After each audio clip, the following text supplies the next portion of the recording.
بسم اللہ الرحمن الرحیم۔ السلام علیکم ورحمۃ اللہ وبرکاتہ۔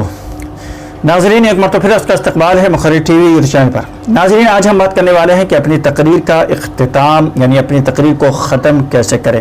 حالانکہ اس سے پہلے بھی اس ٹاپک پر ویڈیو آ چکی ہیں، لیکن بہت سارے بھائیوں کا اصرار تھا کہ اپنی تقریر کو ہم ختم کیسے کریں، اس کا کیا طریقہ کار ہو اور بہترین طریقہ کیا ہے۔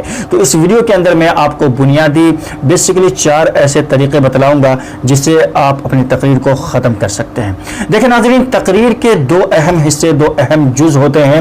ایک حصہ پہلا ہوتا ہے بنیادی، جہاں سے ہم تقریر کا آغاز کرتے ہیں، وہ بڑا ہی اہم حصہ ہوتا ہے اور اس وقت سامعین مقرر کو بڑی دلچسپی کے ساتھ سنتے ہیں، تو وہ بھی تقریر کا ایک اہم حصہ ہوتا ہے۔ اسی طرح سے تقریر کا دوسرا اہم حصہ اس کا آخری حصہ ہوتا ہے، یعنی اختتام ہوتا ہے۔ جتنا ضروری ہے تقریر کا آغاز اور جتنے بہتر انداز سے آپ تقریر کا آغاز کرتے ہیں، جتنے اچھے طریقے سے آپ تقریر کا آغاز کرتے ہیں، اتنے ہی اچھے انداز میں آپ کو تقریر کا اختتام بھی کرنے چاہیے، چونکہ یہ بھی تقریر کا اختتام بھی ایک ایسا موقع ہوتا ہے جہاں سامعین مقرر کو بڑا ہی غور سے سنتے ہیں اور ان کو تادیر، ان کی ان باتوں کو، ان چند نصیحتوں کو تادیر یاد رکھتے ہیں۔ لہٰذا تقریر کا اختتام بھی آپ اچھے انداز اور بہترین انداز میں کریں۔ تو آئیے جانتے ہیں تقریر کے اختتام کے بنیادی 4 اہم طریقے۔ ناظرین، تو سب سے پہلا اور بنیادی طریقہ یہ ہے، اگر آپ چاہتے ہیں کہ لوگ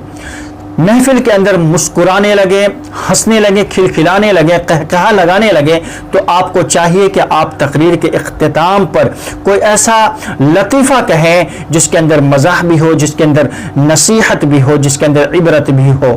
تو ایسا ایک لطیفہ آپ تقریر کے اختتام پر کہہ دیں جسے سامعین تادیر یاد بھی رکھیں، اس سے عبرت بھی حاصل کریں اور بالکل ہنسنے لگیں، مسکرانے لگیں، قہقہا لگانے لگے۔ اسی ایک لطیفے کی وجہ سے لوگ آپ کو تادیر یاد رکھیں گے۔ تو یہ پہلا طریقہ ہے کہ لوگوں کو ہنستا ہوا، مسکراتا ہوا محفل میں آپ چھوڑ جائیں۔ ناظرین، دوسرا طریقہ ہے تقریر کے اختتام کا کہ آپ لوگوں کو محفل کے اندر روتا ہوا چھوڑ جائیں۔ روتا ہوا چھوڑ جانے کا مطلب یہ ہے کہ آخرت کی آپ انہیں یاد دلا دیں، قیامت کی یاد دلا دیں، قبر عذاب کی یاد دلا دیں، اللہ کا ڈر، اللہ کا خوف ان کے دلوں کے اندر پیدا کر دیں۔ اور اس کے لیے آپ کو کرنا یہ ہوگا کہ قیامت کا منظر، قبر کے اندر سوال و جواب، عذاب، قیامت کے خوفناک منظر، ان چیزوں کو آپ بالکل اخیر میں تقریر کے اختتام پر یاد کرا دیں، تاکہ ان کے اندر اللہ کا خوف، اللہ کا ڈر ان کے دلوں کے اندر پیدا ہو جائے اور وہ رونے لگے مارے خوف کے، ان کے آنکھوں سے آنسو جاری ہو جائیں۔ کچھ ایسی باتیں یا کچھ ایسی عبرت یا کچھ ایسا واقعہ یا کچھ ایسی چیزیں آپ بیان کر دیں جس سے ان کے دلوں کے اندر ڈر اور خوف پیدا ہو جائے اور ان کے آنکھوں سے آنسو جاری ہو جائے۔ تو یہ بھی تقریر کے اختتام کا ایک اہم طریقہ ہے کہ سامعین کے دلوں کے اندر ڈر اور خوف یعنی خشیت الہی آپ پیدا کر کے جس سے ان کی آنکھوں سے آنسو بہنے لگے۔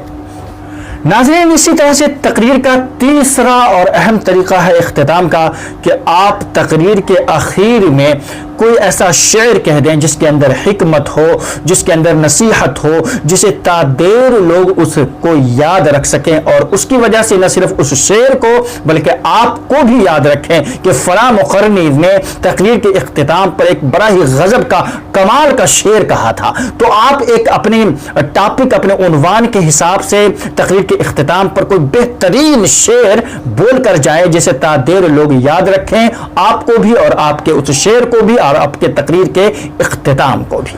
ناظرین، تقریر کے اختتام کا ایک چوتھا طریقہ یہ بھی ہے کہ آپ تقریر کے اختتام پر دعائیہ کلمات کہیں۔ دعائیہ کلمات سے مراد یہ ہے کہ آپ سامعین کے لیے، عورتوں کے لیے، مردوں کے لیے، بچوں کے لیے، بوڑھوں کے لیے، سبوں کے لیے دعائیہ کلمات کہیں اور وہ دعائیہ کلمات اتنے اچھے اور اتنے بہتر انداز سے کہیں کہ ہر کسی کو لگے کہ یہ ہمارے دل کی آہ و بکا ہے، یہ ہمارے دل کی آواز ہے، یہ ہماری بھی تمنا ہے، یہ ہماری بھی دعا ہے اور اس پر تمام سامعین آمین آمین یا رب العالمین کہنے لگے۔ تو تقریر کے اختتام کا ایک چوتھا طریقہ یہ بھی ہے کہ آپ تقریر کے اختتام پر دعائیہ کلمات کہتے جائیں، اس پر سامعین تمام کے تمام ہاتھ اٹھا کر آمین یا رب العالمین کہنے لگے۔ ناظرین، تو یہ بنیادی اور بیسیکلی 4 اہم طریقے ہیں تقریر کے اختتام کے۔ امید ہے کہ یہ ویڈیو اور یہ طریقے آپ کو پسند آئے ہوں گے۔ ملتے ہیں انشاءاللہ ایسی نئی ویڈیو کے ساتھ۔ جاتے ہوئے ویڈیو کو لائک کر دیجیے گا، چینل پر نئے تو چینل کو سبسکرائب بھی کر لیجیے گا تاکہ ہماری ویڈیوز آپ کو ملتی رہے، آپ تک پہنچتی رہے۔ ملتے ہیں انشاءاللہ ایک ایسی نئی ویڈیو کے ساتھ۔ السلام علیکم ورحمۃ اللہ وبرکاتہ۔ اللهم إنا نعوذ بك من